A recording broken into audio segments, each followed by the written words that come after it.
So during Riley, what I did a lot is I managed a lot of accounts on Facebook, Twitter, and Instagram.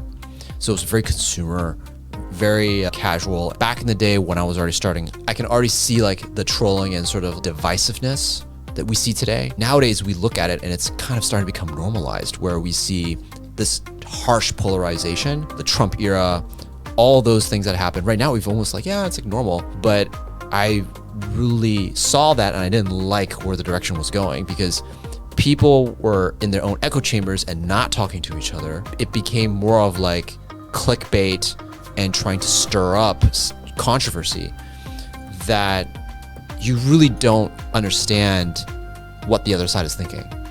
Everything is reduced to just like trolling words. Because anyone can type a comment, that person almost doesn't have accountability over what they say. It's just a small user handle. The picture is probably fake, don't know what it is. So it's like, what's the humanness associated with that? If you're saying a speech at a seminar and someone said the same thing, raised their hand and shouted the same thing at you, would be like, hey, that's really rude. I see your face, I know who you are.